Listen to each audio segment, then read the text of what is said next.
Hey, what's going on? It's Dr. Mike T. Nelson here, and today we're talking about the 5 action items related to temperature and cold. Brr. So some of you may look at this picture, and if you're like me and enjoy snowboarding and skiing, get really excited and see all the nice fresh tracks there. Looks like a nice snowboard track to me. Some other people may get really chilly and think that being exposed to the cold is a horrible idea. So we have our 5 action items here for you. And the goal was to start with the items that are more simple, but yet impactful, and then go to the more advanced items from there.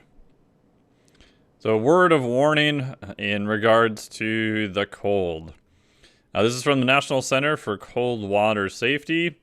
If you have time, highly recommend that you check out their stuff. Because as we've discussed in the technical primer, cold can be very beneficial for you, but just like all things, it could not be beneficial and in worst case scenarios could actually kill you. So make sure to talk to your doctor first and don't be a hero. Do not push it. Stay within your capacity. Again, always make sure that you are safe above all else. And one of the myths is that it may take a while to die in the cold or have complications because of hypothermia. While you can definitely get hypothermia from being in the cold, both air exposure and water, what some people may not realize is that when cold water makes contact with your skin, cold shock causes immediate loss of breathing control. The result is a very high risk of sudden drowning, even if the water is calm and you know how to swim. So if you're in water that is very calm, such as a lake or some open body of water, and you feel confident in your ability to swim, that is not a guarantee that you will not have potentially complications. So again, always do it in a very controlled environment, and we'll go through everything here. In the course, we did talk about what happens in response to the cold in terms of cold shock. So even just the cold water making contact with your skin can cause a loss of breathing. A lot of people go into hyperventilation, they panic, and they can actually inhale a bunch of water and drown in very short order. There's also a gradual drowning, where cold water drowning can happen immediately, but it can take also a fairly long time. A gruesome drown-out process in which small amounts of water are inhaled over and over again until your lungs become so waterlogged that you actually suffocate. Inhaling about 5 ounces or 150 milliliters of water is enough to cause drowning. So really not that much water if you get it into your lungs. Potential risk for heart failure and stroke. This is because the skin blood vessels constrict in response to the sudden cooling. Cold water immersion also causes an instantaneous and massive increase in heart rate and blood pressure. So in vulnerable individuals, right, especially those who have a high risk for cardiac issues, long QT syndrome and other things, this can greatly increase the danger of heart failure or even stroke. All these things happen long before hypothermia becomes an issue. So even though you may not be concerned about hypothermia, there are other risk factors that you need to take into account, and of course, always use caution. There is some published literature on this and what's actually going on. Diving in the Arctic, cold water immersion's effects on heart rate variability in Navy divers. Their conclusion was that although our results suggest that the first parasympathetic response on the human diving reflex, sometimes called mammalian dive reflex, decreases quickly, adverse effects of the paranervous system or parasympathetic nervous system activity should be considered on long and cold dives. To avoid concurrent sympathetic and parasympathetic activity at the beginning of the dive, which may in turn increase risk of arrhythmia in cold water, we suggest a short adaptation phase before physical activity. Moreover, we suggest that it's prudent to give special attention to cardiovascular risk factors during pre-dive examinations for cold water divers. So this is from some of the published literature on that. In the technical primer, we talked about what can happen because your body is seeing exposure to the cold water via the skin, and then also we've got changes from being in the cold over long periods of time. We also have cold water hitting the face, which has a slightly different response. So what can happen is if you just jump and plunge into cold water whole body, you get a massive spike in sympathetic and parasympathetic activity all at the same time. So it's kind of like hitting the brake really hard in your car and hitting the gas pedal at the same time. Doesn't guarantee that you may blow up the engine, but you have a high amount of stress. And if you are at someone who is at risk, that can definitely be an issue. Having said that, exposure to cold water is generally considered safe, but again, make sure you follow all the precautions. There's different stages to be aware of. You can go into cold shock, which we talked about is more of an acute nervous system response. You can have physical incapacitation. Stage 3 is hypothermia. Right? So a lot of people, if they make it through cold shock, they may actually not be able to move, which is obviously going to cause issue if you're in water where you cannot stand up or your face ends up in the water. You can end up with hypothermia and circumrescue collapse. So cold water shock is over in a relatively short period of time, generally within 5 minutes. However, breathing problems may persist for a longer period of time when you're in the water. So if you survive the cold shock phase, the threat shifts to physical incapacitation. It's quite possible to lose the ability to use your hands in 60 seconds and lose your ability to use your arms in minutes. All right, so if you're in water over your head and you're counting on your ability to swim, that may not happen within a very short order. When cold water makes contact with your skin, cold shock causes an immediate loss of breathing control. The result is a very high risk of sudden drowning, even if the water is calm and you know how to swim. All right, so we've kind of belabored that point. The other part, too, is that having some exposure to this in a very controlled environment, done in a very safe way, it's my biased opinion, this then could potentially get you used to the risk of cold shock and prepare you if you get jumped into cold water. Again, that's of course no guarantee in any way, shape, or form. But just like anything else, if you take a progressive manner, your body can handle a little bit more stress over time. So doing this in a very controlled environment where you are safe, you will notice that it is a very odd sensation, that your breathing feels like it's becoming uncontrollable. And when you have that sensation, it is very easy to panic. Over time, though, we can control this response to some degree. We can work on our breathing. We have experience, or what's called threat inoculation. We're more experienced with what is going to happen, and therefore less chance that we can panic. But again, make sure you stay safe, and again, use cold water at your own risk. So here's our potential cold action number 1, if you choose to do it. Very simple, take a cold shower. So at the end of your shower, turn it to cold. Probably wondering why I don't recommend the entire shower to be cold. It's because almost no one would do it then because it's really horrible. So take your warm shower if you like, and at the end, just turn the dial all the way over to cold. You can do it in a slow, progressive manner if you would like. In short period of time, so very short, 10 to 30 seconds.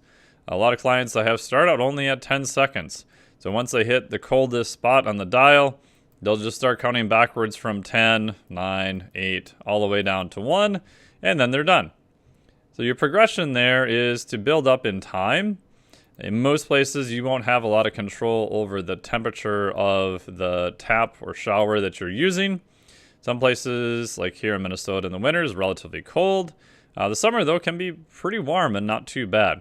So again, part of this is dependent upon your environment and where you are located. But the reason this is the first one is it's relatively simple.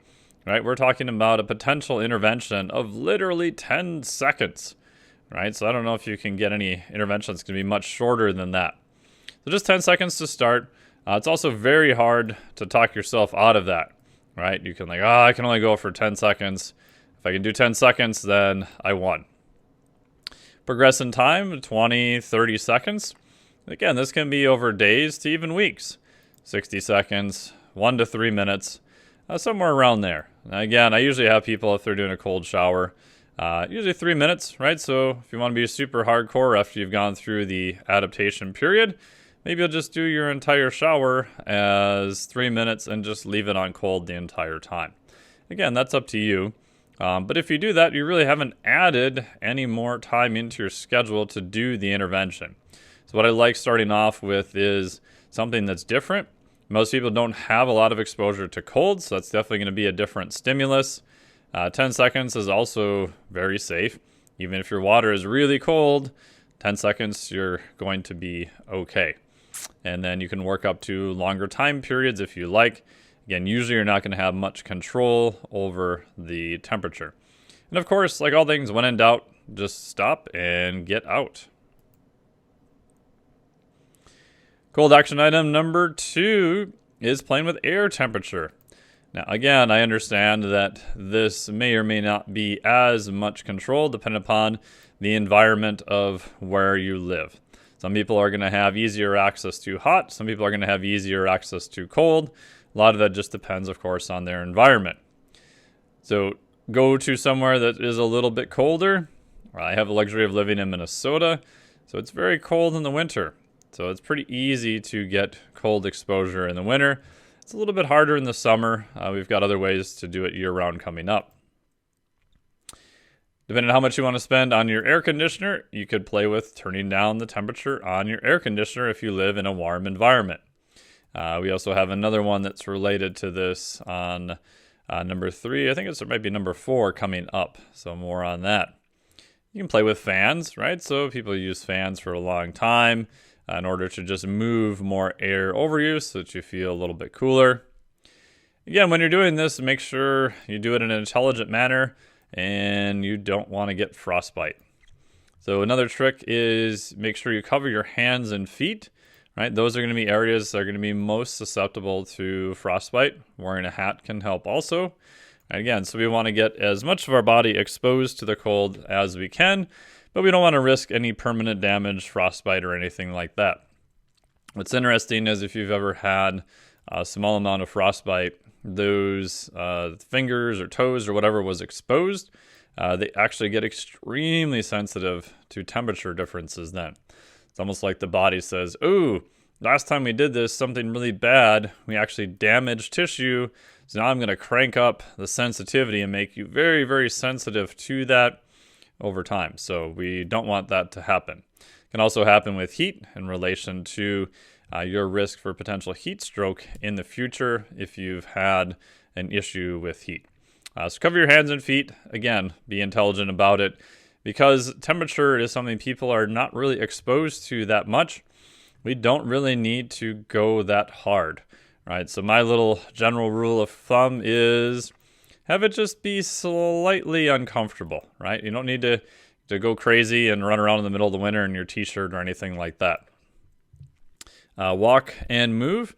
As you walk and move, you will generate more heat, right? So again, be just a little bit outside your current comfort. And over time, you can be exposed for short periods of time in minimal clothing and still be relatively safe. But like all things, it's an adaptation, and make sure you're safe. Even then, generally having your hands and feet covered is going to be beneficial. When in doubt, walk, move more. I always like to start with more clothes on and then remove stuff as needed, unzip my coat, etc. Because that way I always have them with me. If I start to get cold for some reason, I can put them back on and warm up. It's nothing worse than finding, ooh, I kind of guessed wrong at the amount of clothing, and now I'm running back home because I'm freezing. Not a good position to be in. So again, we're just playing around with exposure to colder air, and make sure you obviously check your wind chill and no frostbite. So cold action number 3, this is cold water immersion. Now this does not necessarily mean that you're going to run out buck naked by yourself and jump into some Arctic lake. You can use a very controlled environment. It's my favorite. You can use your bathtub, right? So if your tap water is relatively cool in the winter or where you're located, just running a cold bath may be enough. All right, remember that we start to see changes whenever we get to just even below about 98 degrees Fahrenheit. Now, of course, if you're in 9-degree water, that's going to feel pretty warm. But if you're not adapted to it, even 70 or 60-degree water feels really freaking cold, right? So again, it's still going to draw a fair amount of heat away because of that temperature differential, and that water is very, very efficient at temperature changes, especially when we're seeing even 98 to 70 is almost a 30-degree differential. Water is very effective at pulling heat away from the body. You could get some ice. Maybe you're doing it only every once in a while, so you're going to put some ice in a bathtub. I'm able to get ice at one of the local grocery stores here.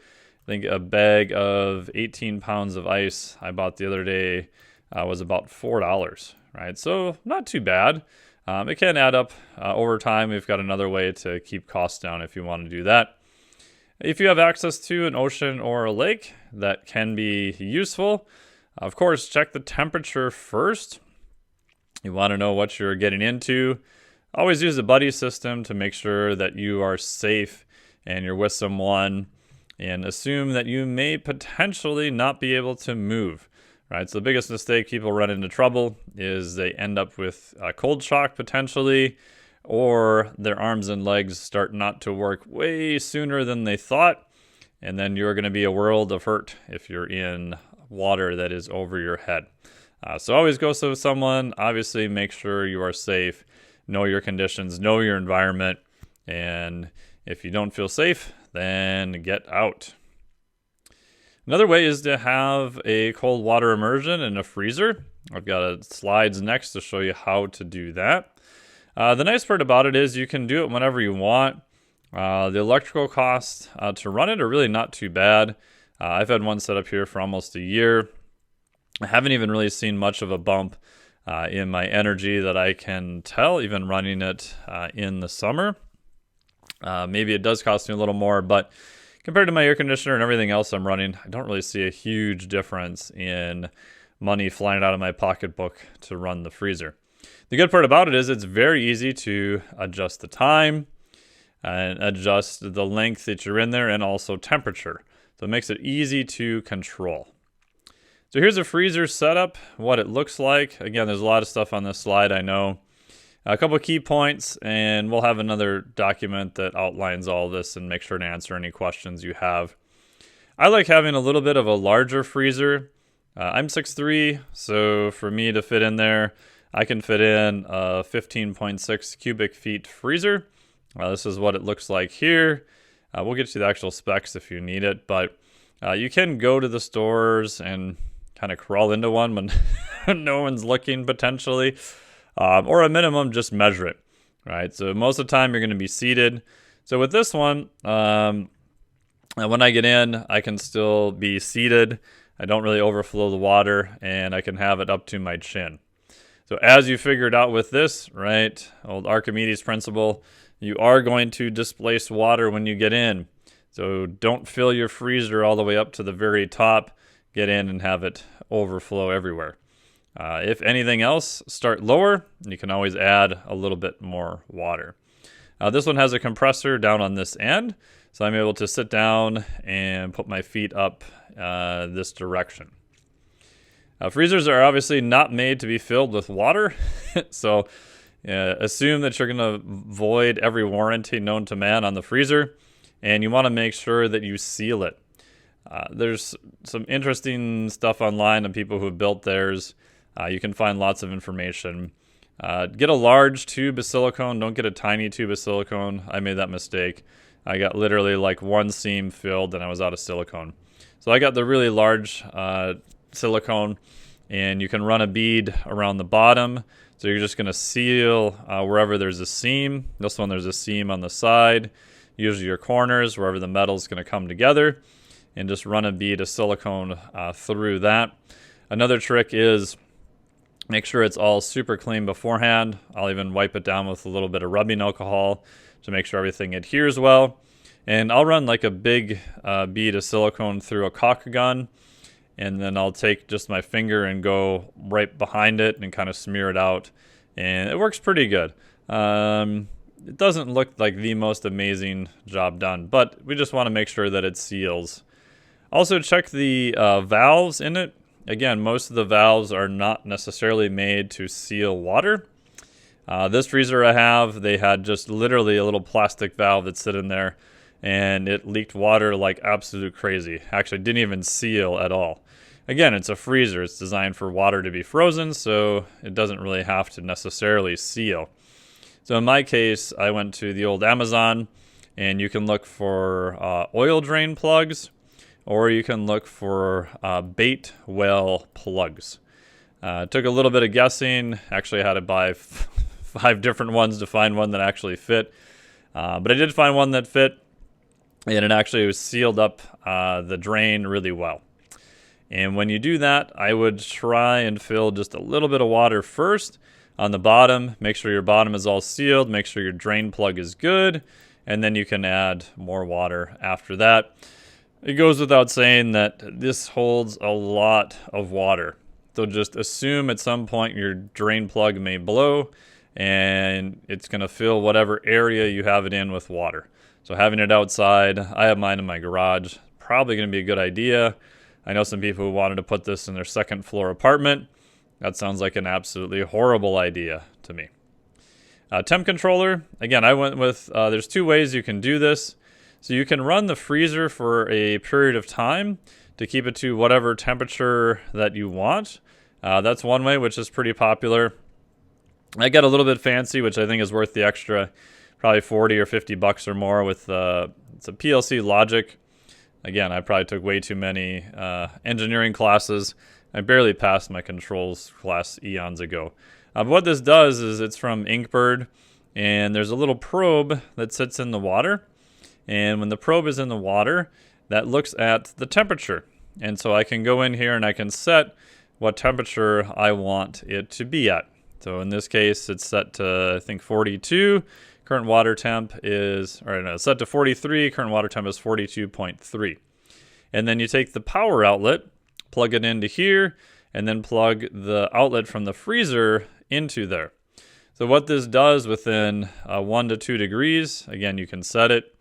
It looks at the temperature and it compares the two. And it says, ooh, once this gets out of range, I'm going to turn on the power to the plug, which is going to cause the freezer to run.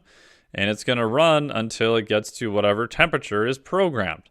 Once it hits your other temperature that you've programmed in, it'll then turn off the power to the freezer. So the really nice part about this is you don't have to try to figure out with a timer how long to set it. You can just literally program in the temperature and away you go. Another caveat also, again, freezers are not necessarily made to freeze water or keep water cooler. So I've noticed that they tend to get quite warm when you're cooling water down. So the other day I changed out the water in here, and the water from the tap was 60 degrees Fahrenheit. So I could run this and set this at maybe 55. And if I would do that, I would slowly step the temperature down over a period of several days. I would not go right from 55 to say 37. Maybe that works okay. Some people have done it. They've gotten away with it and they've been okay. But I've just noticed the compressor gets really, really hot, even going down a couple degrees. So I just went to the store. I bought 4 pounds of 18 or 4 bags of 18 pounds of ice. Just toss that in there, and at the end, with tap water, I was down to around 37 degrees. Now, that'll vary depending upon how much water you have in there. So, I like to use ice, and I don't change the water out in here very much at all. So, once you get it down to your temp, you're probably good for a while. So, I use ice just to save on some wear and tear on the freezer. So, I'm just going to clear out my little handwriting.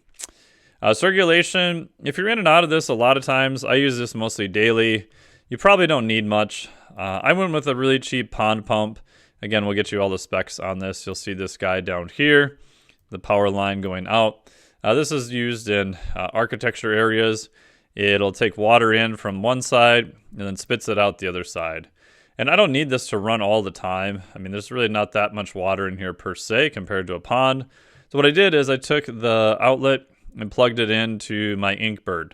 What that means in English is that whenever the inkbird sees that, ooh, temperature is a little bit different, time to kick on the freezer, there's two outlets here. And it'll turn on the freezer and it'll turn on the pond pump at the same time. The reason I like that is that I don't have to run the pond pump all the time. And then also, if no one is in here and you're cooling water, you're going to have temperature differentials because water is going to be cooler near the sides and warmer in the middle. So depending upon where your thermostat here is, your thermocouple, you can see differences in temperature. So if you have a little bit of circulation, you're going to circulate the water. Cool water is going to mix with the warmer water, and it's going to even out a little bit faster. To kill any organic stuff, I've played around with all sorts of different things. I like just running ozone. It surprisingly works really, really well. Again, I don't usually have too much of an issue, but you'll see there's a line coming out here for an ozone, and the ozone is just on a timer. There's different ones you can get. I'll show you the one I have here, and I just have it on a timer. It's got a timer built into it. I run it for about 5 minutes every hour. Yeah, and you can set it up to different ways. If the water looks really icky, I'll kick it up to 20 minutes for an hour, let it run for 24 to 48 hours. But I found that 5 minutes every hour works pretty darn good. Now again, I'm usually getting in here when I'm clean, so this is not your shower.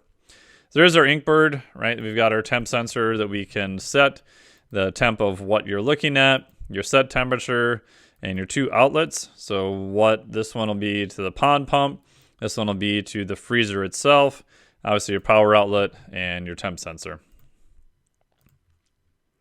That's the water pump that I have from Beckwith. That's what it looks like. It looks kind of weird. It does a little bit of filtration. Here's your plug. Here's your pump. It's not really big. It looks big here. And this is just a filter on the end. It does help with circulation, does kind of keep some particles out of it. Doesn't do an amazing job, but I found that it does seem to help. And this little guy you can take off and wash. Word to the wise, if you are going to take this out and exchange all of the gunk out of the filter, grab the whole unit back here and pull it out, and then pull this guy off outside of your tank. I made the mistake once of grabbing this by the filter to pull it out, and of course, as you can expect, all the stuff that was in the filter I just dumped into the tank. So don't do that. Again, I'm going to blow away some of my little writing here. But that's the ozone. So we've got our temp sensor. We've got our pond pump. There's different ozonators that you can use. This is the one I use. Again, I think it's around, we'll get you the exact specs on it. It's got a timer built in. It was like $80 or something like that on Amazon. So it wasn't too bad. Other part to look for too is the connectors on the end. This has a little hose that comes out of this end. And it's got this little doodad on the end, so we can just drop that, you'll see, right into the tank there. And just hangs out on the side there. The other reason I like having the pond pump run once in a while, it's going to distribute all the water around to make sure the ozone interacts with all of it. And again, that particular device has a timer on it. So all in all, really not that much to add. I think I spent $40 on the inkbird. The pond pump was around 50. Like I said, ozone was around 80. So really not too much to add, and it saves you from changing out the water a fair amount. So even my wonderful wifey Jody likes it. Progressions, if you have a cold water freezer, you can adjust what I call TT, your time and temperature. General protocol that I like is just 10 to 30 seconds to start. Remember, if you're starting at even around 50 degrees Fahrenheit, that's kind of where I would recommend most people to start, and you're not cold adapted, that feels really cold. It's kind of brutal. So 10 to 30 seconds to start. Nasal breathe as soon as you can. This is going to increase parasympathetic tone. I usually like people to drop their breathing frequency nice and slow. That's going to increase parasympathetic tone, right? So putting yourself in cold water is definitely a stressor. So what we want to do is we want to try to shift the body into a more parasympathetic state, be nice and relaxed. All right, so if we go back to what potentially can happen if someone is dropped into cold water unexpectedly, especially with cold water hitting their face, they tend to hyperventilate, right? Breathing frequency goes super high. When that happens, heart rate goes up because heart rate is attracted and attached to breathing. If you breathe faster, heart rate goes up. When heart rate goes up, our ability to make decisions goes down, right? What's called a state of hypervigilance. So by controlling our breathing, we're dropping our heart rate a little bit from what it could be, and we are much less likely to panic and still be able to potentially make decisions if we had to. I like to get out before it gets really hard. What you'll notice is once you get in first, it feels horrible. And then it gets a little bit easier, and actually paradoxically gets a little bit easier. This is because you're kind of losing a little bit of sensation. I don't like to shiver in there. I think if you're shivering, you've probably gone way too far. You may get a little goosebumpy. That's okay. And when you get out, if your skin turns a little bit red, that's probably okay. But again, you don't want to stay in too long. You can get something what's called an aftershock, where you feel great when you're in there, and then afterwards, you do not feel good for a while. So you want to avoid that if at all possible. I usually generally go shorter times. Again, add time up to maybe 5 to 6 minutes, right? And this is slowly over many, many weeks. You may start out at 50 degrees Fahrenheit, and you literally may only go for 30 seconds. That's perfectly fine. And again, just like Jody here, you're probably just going to be sitting.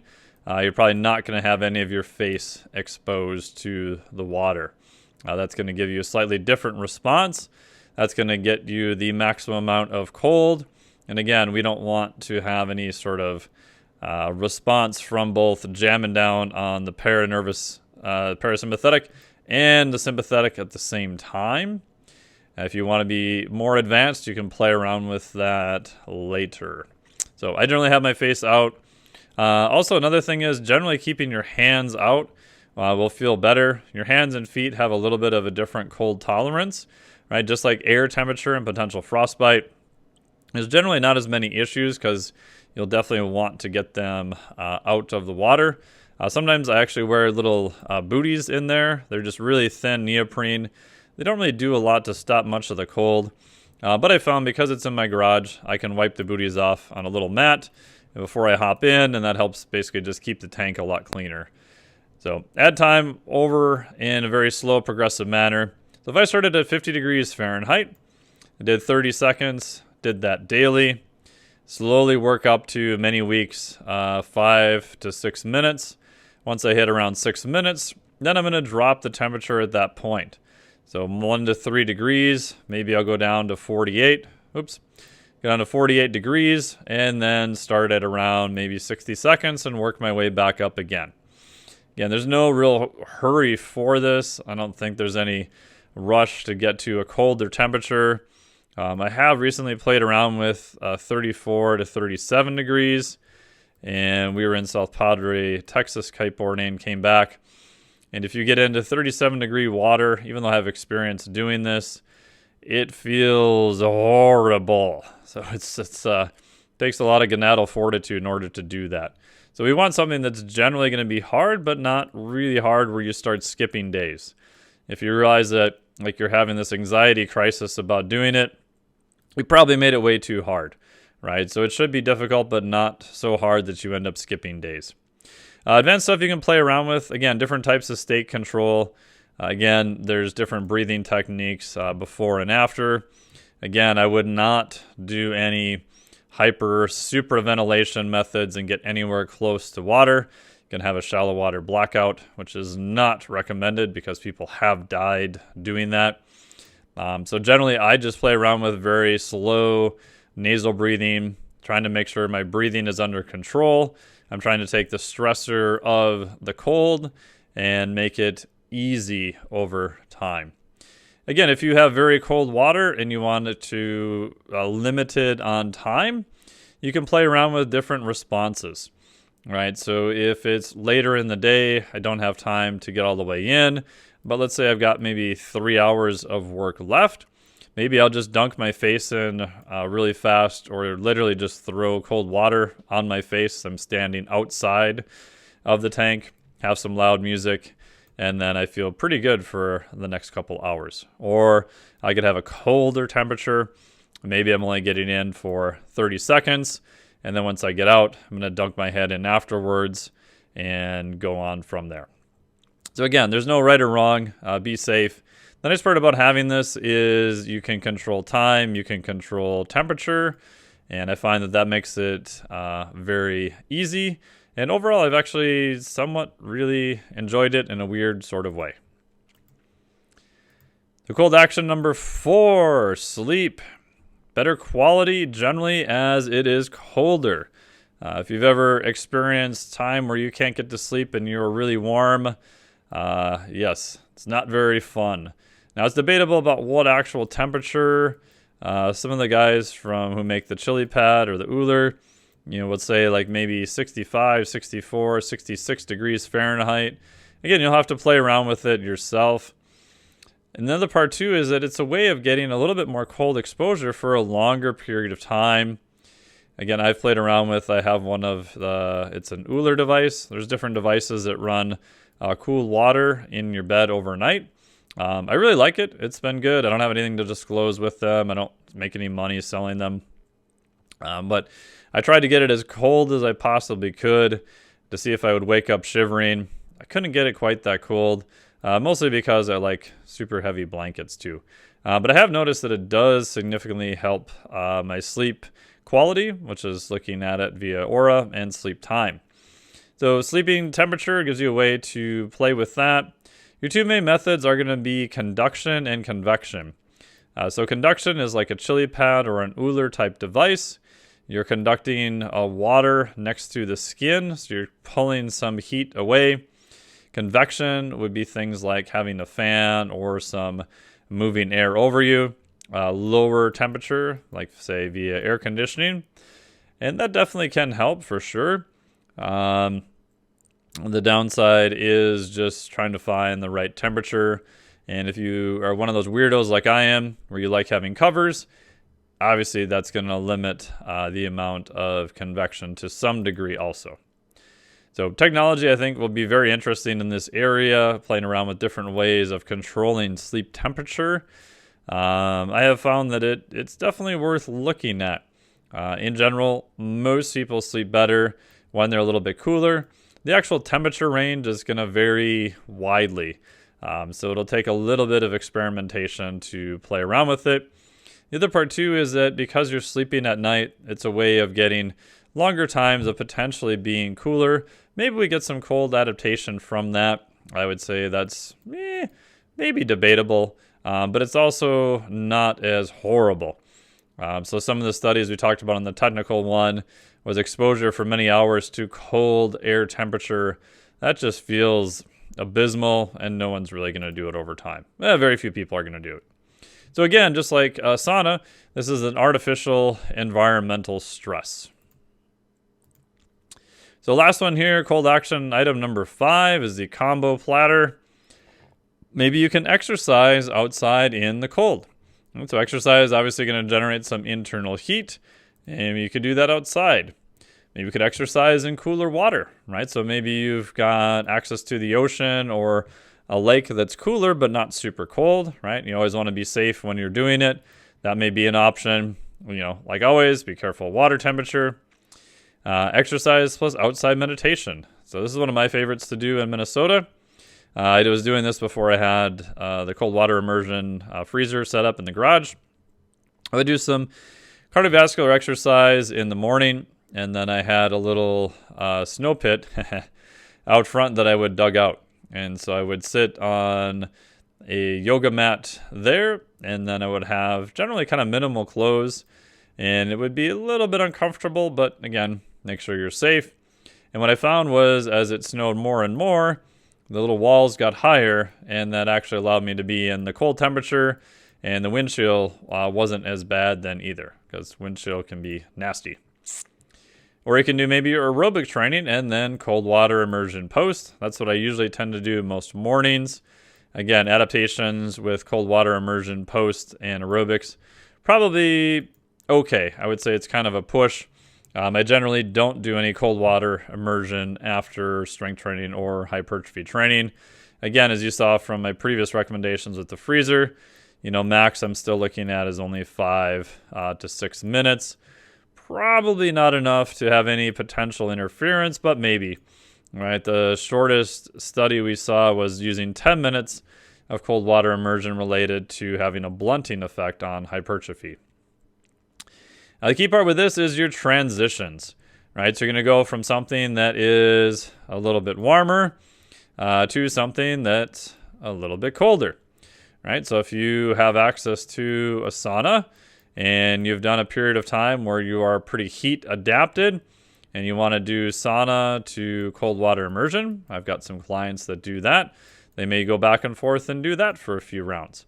Again, my bias is picking one adaptation that you're used to or pretty good at, picking another adaptation that you've kind of spent time and you are accustomed to, and then transitioning back and forth, which is why you'll notice that the combo platter is number 5, not number 1. I think there is some benefit to it in terms of actual research related to contrast therapy. It's a complete utter mixed bag. I wasn't able to make any heads or tails out of it. Probably because there's so many variables and just not enough research, right? What temperature of water? How long did you stay in the water? What temperature of heat? How long were you in the heat? Were people adapted to the heat? Were people adapted to the cold? Were they not adapted? Were they trained athletes? Were they healthy athletes? Did they have metabolic issues? Blah, blah, blah. So many variables to look at. It makes it very hard to pull any sense out of it. Anecdotally, for people who have been adapted to heat, have been adapted to cold, they tend to do some transition work on an off day, like on a Saturday or Sunday. Generally, we see their HRV scores actually go up and get better, which is an indication that they are more recovered. Again, anecdotal at this point, but I do think there's probably something there. But the transition is going to be definitely more on the advanced side because combination, you've got more stressors. And from a pure troubleshooting standpoint, if you started here and your HRV tanked the next day, so your body got really, really stressed from it, right? Because these are stressors. Again, that doesn't mean they're bad. You don't really know what it was. If you did, let's say, 3 rounds, did you do too many rounds? Did you do too hot? Did you do too cold? What was your transitions between? It's really hard to troubleshoot at that point. So I like some period of either hot adaptation, cold adaptation, and then playing around with transitions. So big picture in practice, here's our big picture, our intervention on physiology. We've got 5 action items to pick from here with cold. Our actions are going to be determined by motivational interviewing. So choose your own physiologic adventure. You as a coach, you're going to pick 2 of them that you think your client is most likely to do. And you're going to ask the client to compare and rank them. Again, keep in mind that everything that we're doing here is kind of progressive disclosure, right? So the action items 1 through 5, 1's generally going to be easier than 5.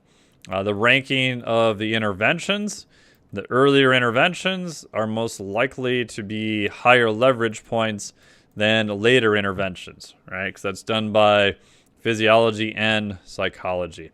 So you're going to pick 2 of the action items, ask the client to compare and rank them on a 1 to 10 scale, and then you'll assign the one that the client rates as a higher rank. Ideally, we're trying to look for something that's like an 8, a 9, or a 10, right? Maybe if you can't really find anything, maybe sometimes I'll take a 7, but not as much. I'm going to track our compliance then for 2 weeks. So here's what it looks like. A client I worked with is in a cold environment. Cold shower, I think he'll be able to do. It was male in this case. He rated cold shower as a 9. The other one that I guessed for him was a cold AM walk. He rated that as a 7. So 9, I was pretty happy with that.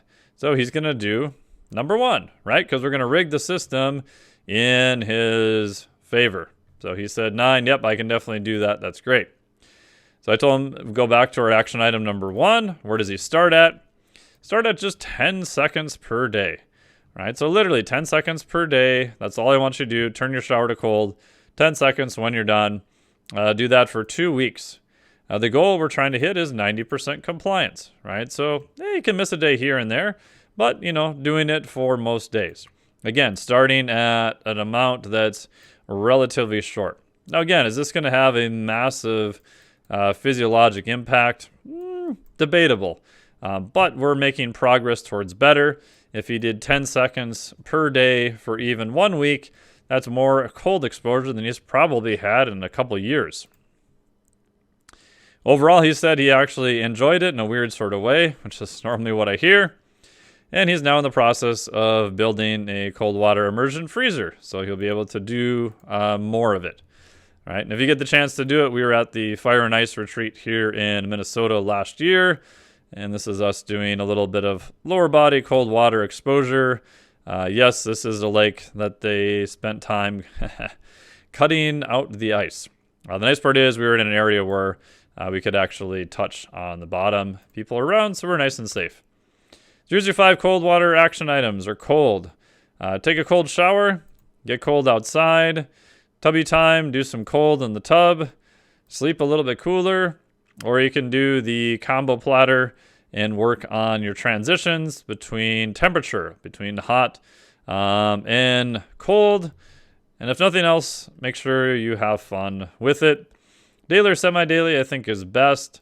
Even a few minutes to a few seconds is going to be better, right? We don't need to worry about what's optimal. We just need to worry about what's better compared to what we've done before.